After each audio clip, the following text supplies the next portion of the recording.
നമസ്കാരം സാർ. നമസ്കാരം. സാർ, ഈ ശബരിമല വിഷയവുമായി ബന്ധപ്പെട്ട ഈ വിശ്വാസികളുടെ മേൽ കുതിര കയറുന്ന ഒരു നിലപാടാണ് പിണറായി സർക്കാർ 2018 സ്വീകരിച്ചത്. ആദ്യത്തെ ഒന്നാം പിണറായി സർക്കാർ വിശ്വാസങ്ങളെ ചവിട്ടി മെതിക്കുന്ന ഒരു രീതി.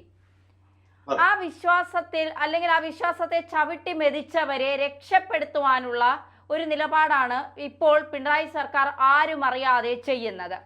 സത്യത്തിൽ ഹിന്ദു സമൂഹത്തോട് എന്താണ് പിണറായി സർക്കാരിന് ഇത്ര വെറുപ്പ്? അത് മാത്രമല്ല, വെറുപ്പിന്റെ ഒരു പ്രശ്നം മാത്രമല്ല, ഇരട്ടത്താപ്പിന്റെ വളരെ വ്യക്തമായിട്ടുള്ള ഒരു പ്രശ്നം ഉണ്ടല്ലോ. ഇപ്പൊ നമ്മൾ ഇപ്പോഴത്തെ സാഹചര്യങ്ങളിൽ വിലയിരുത്തുമ്പോൾ അവിടെ വ്യക്തമായിട്ടും ഒരു ഇരട്ടത്താപ്പ്, രണ്ട് മതങ്ങളോടെ രണ്ട് നീതി നടപ്പാക്കുന്നതിന്റെ ഒക്കെ വിഷയം വരുന്നു. അതായത് ഇപ്പൊ നോക്കൂ, സിനിമയിലെ നടികളെ സംബന്ധിച്ചിടത്തോളം എത്രയോ വർഷം മുമ്പ് സമർപ്പിച്ച 2019 സമർപ്പിച്ച റിപ്പോർട്ട്, എത്രയോ വർഷങ്ങളായിട്ട് അവർ സിനിമയിൽ അഭിനയിക്കുന്നവരും അല്ലാത്തവരും അനുഭവിക്കുന്ന വ്യഥകൾ ഉൾക്കൊള്ളുന്ന റിപ്പോർട്ട് 4 വർഷക്കാലം പൂഴ്ത്തിവെച്ചു. അപ്പൊ എവിടെയായിരുന്നു ഈ സ്ത്രീ വിമോചന ദാഹം കേരള ഗവൺമെന്റിന്റെ? അവർക്ക് നീതി നിങ്ങൾ എന്താണ് നൽകാത്തതെന്ന് ഹൈക്കോടതി തന്നെ ചോദിച്ചപ്പോ ഉത്തരം ബബ്ബ ആയിപ്പോയല്ലോ കേരള ഗവൺമെന്റിന്. അപ്പോ ആ സ്ത്രീ നീതി എന്നുള്ളതൊന്നും അല്ല വിഷയം.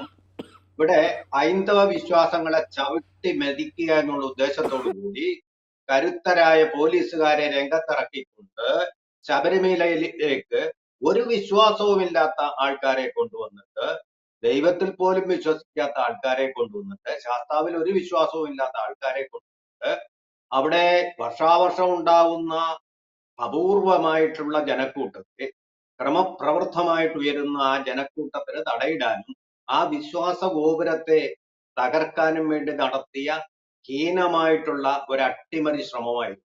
അതിന്റെ ഭാഗമായിരുന്നു, ആ ഒരു നയത്തിന്റെ ഭാഗമായിരുന്നു റഹന ഫാത്തിമയ്ക്ക് ഈശ്വരനിലോ അയ്യപ്പനിലോ ഒന്നും വിശ്വാസം ഉണ്ടായിട്ടുള്ള ആളല്ല.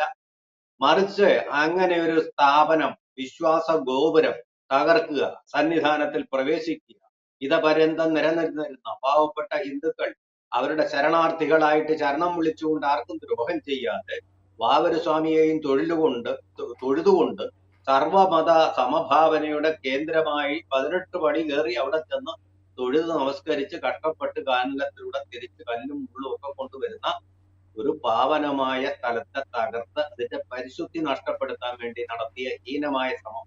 അതിനെന്താണ് പറഞ്ഞത്? സ്ത്രീ പ്രവേശനം, അത് സ്ത്രീകളുടെ സ്വാതന്ത്ര്യത്തിന്റെ വിഷയമാണ് എന്ന് പറഞ്ഞുകൊണ്ട് ഏത് സ്ത്രീക്കും, പുരുഷൻ പ്രവേശിക്കുന്ന എല്ലായിടത്തും സ്ത്രീക്കും പ്രവേശിക്കാം എന്ന് പറഞ്ഞിട്ടാണ്.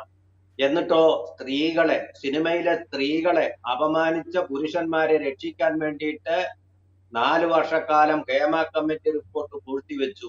ഇപ്പോഴും മുകേഷിനെതിരെ ഉള്ള ജാമ്യത്തിന്മേൽ അപ്പീൽ പോകണമെന്ന് 7 അംഗ പോലീസ് സംഘം പറഞ്ഞിരുന്നപ്പോൾ, അന്വേഷണ സംഘം ആവശ്യപ്പെട്ടപ്പോൾ അത് വേണ്ട എന്ന് പറഞ്ഞ് അവരെ തിരിച്ച് കൈയടിച്ച് വിളിച്ചിരിക്കുകയാണ് കേരളം.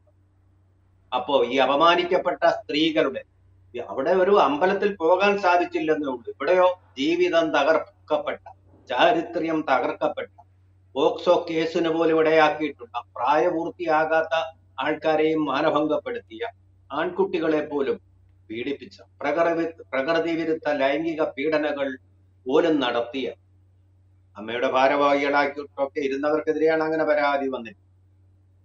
പിന്നെ അതുപോലെ തന്നെ മയക്കുമരുന്നിന്റെയും അതുപോലെ കള്ളിന്റെയും ഒക്കെ വർദ്ധിച്ച തോതിലുള്ള ഉപയോഗം നടക്കുന്ന ഒരു രംഗത്ത് സ്ത്രീകൾക്ക് പ്രാഥമിക ആവശ്യം നിറവേറ്റാൻ പോലും സൗകര്യം കൊടുക്കാതെ, കാരവനിൽ പോലും അവർക്ക് സൗകര്യമുള്ള സ്ഥലങ്ങളിൽ ബാത്റൂമിലേക്ക് പോയി കഴിഞ്ഞാൽ അതിന്റെ ഫോട്ടോ എടുത്ത് ഭീഷണിപ്പെടുത്തുന്ന ഒരു രംഗത്ത് നിന്ന് വന്ന ഞെട്ടിപ്പിക്കുന്ന റിപ്പോർട്ടുകൾ 4 വർഷക്കാലം എടുത്തു പുറത്തുവിടാൻ.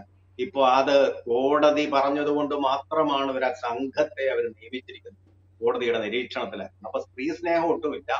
മറ്റേത് തീർച്ചയായിട്ടും ഒരു മതത്തോടുള്ള വിവേചനത്തിന്റെ ഭാഗമായിരുന്നു എന്നുള്ളത് ദ്യോതിപ്പിക്കുന്നതും അത് അരക്കിട്ടുറപ്പിക്കുന്നതുമാണ് ഇപ്പൊ വരുന്ന സംഭവം. ഇതിലിപ്പോ രാധാകൃഷ്ണൻ മേനോൻ എന്ന് പറയുന്ന ആൾ BJP-യുടെ നേതാവാണ്, സംസ്ഥാന നേതാവാണ്. കൊച്ചി കൽപ്പൽശാലയുടെ മേധാവിയായിട്ടൊക്കെ ഇരുന്നിട്ടുള്ള, ചങ്ങനാശ്ശേരിക്കടുത്ത് തൃക്കൊടിത്താനംകാരനായിട്ടുള്ള ആളാണ് അത്. ആക്റ്റീവായിട്ടുള്ള അദ്ദേഹമാണ് ഈ കേസ് കൊടുത്തിരിക്കുന്നത്. അതിനുശേഷം പലരും കക്ഷി ചേരാൻ വന്നിരിക്കുന്നു. ഈ case MC 5640/19 state of Kerala versus Rahana Fathima എന്നുള്ള പേരിൽ കേസുണ്ട്. പക്ഷേ ഈ റഹന ഫാത്തിമയെ രഹസ്യമായിട്ട് ഗൂഢാലോചന നടത്തി പുറത്തു കൊണ്ടുവന്ന് അവരെ രക്ഷിക്കാനുള്ള ഒരു ഹീനമായ ശ്രമമാണ് ഇപ്പോൾ നടത്തിക്കൊണ്ടിരിക്കുന്നത്. വിശ്വാസ ഗോപുരങ്ങളെ മറ്റേതെങ്കിലും ഒരു മതത്തിൻ്റെതായിരുന്നെങ്കിൽ ഇവിടെ വർഗീയ ചോരപ്പുഴകൾ ഒഴുകുകയും അതൊന്നും ഉണ്ടാവാതെ നാമം ജപിച്ചുകൊണ്ട് പോയവർക്ക് പോലും എതിരെ പോലും കേസെടുത്ത ക്രൂരതയാണ്. ഒരു രാജ്യത്തും ഒരു ബനാന റിപ്പബ്ലിക്കിലും നടക്കാത്ത നീതി നിഷേധമാണ് അവർക്ക് ഹിന്ദുക്കൾക്കും വിശ്വാസികൾക്കും അന്നുണ്ടായിട്ടുള്ളത് എന്നുള്ളത് നമ്മൾ വളരെ ഞെട്ടലോടുകൂടി ഓർക്കേണ്ട ഒരു കാര്യം തന്നെയാണ്. എന്നിട്ടിപ്പോ അതിലെ പ്രതികളെ ഓരോരുത്തരെയായിട്ട് രക്ഷിക്കാനും കേസ് അട്ടിമറിക്കാനുമുള്ള ശ്രമങ്ങളിൽ ഏർപ്പെട്ടിരിക്കുകയാണ് എന്നാണ് പുറത്ത് നമുക്ക് ലഭിക്കുന്ന വിവരം. അന്ന് തന്നെ ഈ ശബരിമല വിഷയവുമായി ബന്ധപ്പെട്ട് വന്നപ്പോൾ അന്ന് തന്നെ പറഞ്ഞു സർക്കാർ തന്നെയാണ് ഈ സ്ത്രീകളെ ശബരിമലയിലേക്ക് കയറ്റാനായി സഹായിച്ചത്, സർക്കാരിന്റെ പോലീസാണ് കൂട്ടുനിന്നതും എന്നൊക്കെയാണ്. പക്ഷെ അതിൽ മനംനൊന്തത് ഒരുപാട് വിശ്വാസികൾക്കാണ്. അതായത് 41 ദിവസം വ്രതമെടുത്ത്, കഠിനമായ വ്രതമെടുത്ത് മല ചവിട്ടി വളരെ തിരക്കുകൾക്കിടയിലും ഒരുപാട് സമയം ക്യൂ നിന്നും അയ്യപ്പനെ കാണാനായി എത്തുന്ന വിശ്വാസികളുടെ നെഞ്ചത്ത് ചവിട്ടിക്കൊണ്ടായിരുന്നു പിണറായി സുപ്രീം കോടതിയുടെ ഉത്തരവ് പാലിക്കാനായി മുന്നിൽ നിന്നത്. വിശ്വാസ സമൂഹത്തിന്റെ ഒരു തരത്തിലുള്ള അവർക്ക് നീതി കൊടുത്തില്ല എന്ന് തന്നെ പറയാം. അപ്പോൾ ആ സമയത്ത് രഹ്ന ഫാത്തിമയെ പോലുള്ളവരെ രക്ഷിച്ചെടുക്കുവാനുള്ള പിണറായിയുടെ ഈ ഒരു തന്ത്രം അതെന്തിനു വേണ്ടിയായിരിക്കും? അത് വളരെ വ്യക്തമാണല്ലോ. അദ്ദേഹം മലബാറിലെ അദ്ദേഹത്തിന്റെ പാർട്ടിക്ക് സ്വാധീനം ചെലുത്താൻ വേണ്ടി കൈവിട്ട വഴികൾ അദ്ദേഹം സ്വീകരിക്കുന്നു എന്നുള്ളത് വളരെ വ്യക്തമാണല്ലോ. പല ഉദാഹരണങ്ങളുണ്ട്, അതിലേക്ക് ഞാൻ പിന്നെ വരാം.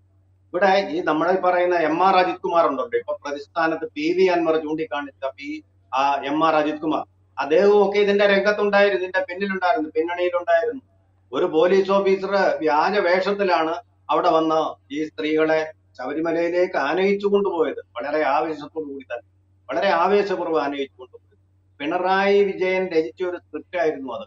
ശബരിമലയായ വിശ്വാസം അങ്ങ് താർക്കണം, സ്ത്രീകൾക്ക് പ്രവേശിച്ചുകൂടാന്നില്ല, ഒരു നിശ്ചിത പ്രായം കഴിയാത്ത സ്ത്രീകൾക്ക് പ്രവേശനമില്ല എന്നുള്ള ആ തീരുമാനം അത് അട്ടിമറിക്കുക, ആ വിശ്വാസ ഗോപുരം അങ്ങനെ തകർക്കുക എന്നുള്ള ഒരു ഉദ്ദേശത്തോടുകൂടിയാണ് ഈ പോക്ക് നടത്തിയത്. വേറൊരു മതത്തിന്റെ നേരെയും അങ്ങനെ ഒരു കൈവിരൽ ചൂണ്ടാൻ പോലും അദ്ദേഹത്തിന് കഴിയില്ല. വേറൊരു മതത്തിന്റെ കോടതി വിധി ഉണ്ടായിട്ട് ആ കോടതി വിധി പോലും നടപ്പാക്കാൻ മടിക്കുന്ന ഒരു ഗവൺമെന്റ് ആണ്. എന്തൊരു ഇച്ഛാശക്തിയാണ് അപ്പൊ അവിടത്തെ. അതിൽ കൂടുതലായിട്ടുള്ള ഇച്ഛാശക്തിയും ആവേശവും ഒക്കെ കാണിപ്പിച്ചു. എന്നിട്ട് ഒരു നവോത്ഥാന സമിതി, സ്ത്രീകളുടെ അവകാശത്തിന്റെ പ്രശ്നമാണ്, നവോത്ഥാനത്തിന്റെ പ്രശ്നമാണ്, സ്ത്രീകൾക്ക് അവിടെ എല്ലാ ക്ഷേത്രങ്ങളിലും പ്രവേശിക്കാൻ അവകാശമുണ്ട്, അതിന്റെ പ്രശ്നമാണ്. വിശ്വാസമില്ലാത്ത ഇവരൊക്കെയാണ് ഇതൊക്കെ തീരുമാനിക്കേണ്ടത്. കോടതി പിന്നെ അതിൽ ശരിയായിട്ടുള്ള വിധി പുറപ്പെടുവിച്ചല്ലോ. അങ്ങനെ ആ വിശ്വാസത്തെ തകർത്തുകൊണ്ട് ആരും അവിടെ ചവിട്ടി നിൽക്കാൻ ചെല്ലണ്ടെന്ന് തന്നെ വന്നിട്ട് എന്തേ ഇപ്പൊ സ്ത്രീകൾ പോകുന്നില്ല? ഇതൊക്കെ വിശ്വാസികൾക്ക് ആരുമില്ലാത്ത നിസ്സഹായരായിട്ടുള്ള വിശ്വാസികൾക്ക് ദൈവം കൽപ്പിച്ചു നൽകിയ വിധിയാണ്. ഒരു പിണറായി വിജയനും തകർക്കാനാവാത്ത ആ വിശ്വാസങ്ങളെ ചവിട്ടി മെതിക്കാൻ ശ്രമിച്ച റഹന ഫാത്തിമയ്ക്ക് ഇപ്പോൾ രഹസ്യമായിട്ട് രക്ഷ പ്രാപിക്കാൻ ഒരു പണ്ട് സ്വപ്നയ്ക്ക് സുരക്ഷിത പാത ബാംഗ്ലൂരിലേക്ക് ഒരുക്കിയല്ലോ, അതുപോലെ ഒരു സുരക്ഷിത പാത ഒരുക്കാനാണ്. ഇതൊക്കെ വരാൻ പോകുന്ന, തന്നെ ചോദിച്ചതിന്റെ ഉത്തരം പറയുകയാണെങ്കിൽ ഇനി വരാൻ പോകുന്ന നിയമസഭാ തെരഞ്ഞെടുപ്പ് 2 വർഷം രണ്ടാമത്തെ വർഷം, ഇനിയിപ്പോ അടുത്ത വർഷം തന്നെ നടക്കാൻ പോകുന്ന തദ്ദേശ തെരഞ്ഞെടുപ്പ്, ഇതിന്റെയൊക്കെ പശ്ചാത്തലത്തിൽ മലബാർ ഭാഗത്ത് നിന്ന് കൂടുതൽ വോട്ടുകൾ നേടാൻ വേണ്ടിയിട്ടുള്ള ഇനവും അതുപോലെ തന്നെ പ്രീണന ശ്രമങ്ങളും ഒക്കെയാണ് ഇതിന്റെ പിന്നിലുള്ളതെന്ന് വളരെ വ്യക്തമാണ്. അതുപോലെ തന്നെയാണ് നമ്മൾ മറ്റു കേസുകളിലൊക്കെ PV അൻവർ, കോട്ടക്കൽ റസാഖ്, അതുപോലെ KT ജലീൽ, ഇവരെന്തെല്ലാമാണ് MR അജിത് കുമാറിനെ പറ്റി ഇപ്പൊ പറയുന്നത്. ശബരിമലയുടെ കാരണത്തിൽ ഇവരാരും ഒന്നും വേണ്ടിയില്ല, ഒരാളും ഒന്നും വേണ്ടിയില്ല. MR അജിത് കുമാർ അതിന് നൽകുന്ന പിന്തുണയും ഇപ്പൊ എല്ലാവരും വളരെ വാചാലാരാവുന്നു. എന്തുകൊണ്ട്? അവരുടെ താല്പര്യങ്ങൾക്ക് ഹാനി സംഭവിക്കുന്നു. അതുകൊണ്ട് നോക്കിക്കോണോ ആ ഇരട്ടത്താപ്പ്. അപ്പോ എന്താ മൗനിയായിട്ടിരിക്കുന്നു മുഖ്യമന്ത്രി. ഒരു നടപടിയും പാർട്ടിക്കകത്ത് നിന്ന് പുറപ്പെടുവിച്ചിട്ടും പാർട്ടിയുടെ അച്ചടക്കം ലംഘിച്ചുകൊണ്ട് ഇവരൊക്കെ ഇങ്ങനെ പറഞ്ഞപ്പോഴും നിസ്സഹായനായിട്ടും നിസ്സംഗനായിട്ടും നിശബ്ദനായിരിക്കുകയാണ് മുഖ്യമന്ത്രി. ഇരട്ടത്താപ്പ് വ്യക്തമായല്ലോ. അപ്പൊ അവരൊക്കെ പറയുന്നതിന് മാത്രമേ വിലയുള്ളൂ. ഫാത്തിമ റഹ്ന കാണിക്കുന്ന ക്രിമിനൽ കുറ്റമല്ല. അതേസമയം വേറെ ആരെങ്കിലും പാവങ്ങൾ ഒരു ചെറിയ തെറ്റ് ചെയ്ത അപ്പൊ പിടിച്ച് ക്രൂരമായ മർദ്ദന മുറകൾക്ക് ഇരയാക്കി ജയിലിലാക്കി ചിലപ്പോ ഉരുട്ടി കൊല്ലുക വരെ ചെയ്യും. ഉദയകുമാറിന്റെ ഒക്കെ ചരിത്രം നമുക്കറിയാം. അങ്ങനെ വ്യക്തമായിട്ടുള്ള ഒരു വർഗീയത ഈ ഗവൺമെന്റിന്റെ സമീപനത്തിലുണ്ടെന്ന് വളരെ വ്യക്തമാണ്. വർഗീയമായിട്ടുള്ള ഒരു സമീപനമാണ്. അത് വർഗീയതയായിരിക്കില്ല, ഒരുപക്ഷെ അവരുടെ പ്രകടന നയമായിരിക്കും.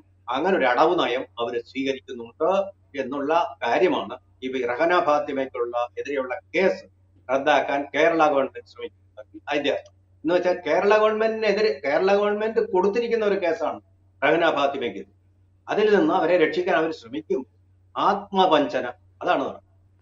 വളരെ നന്ദി സാർ. തന്നെ. കൂടുതൽ വാർത്തകളും വിശേഷങ്ങളും നിങ്ങളിലേക്ക് എത്താൻ ABC മലയാളം സബ്സ്ക്രൈബ് ചെയ്യുക, ബെൽ ബട്ടണും അമർത്തുക.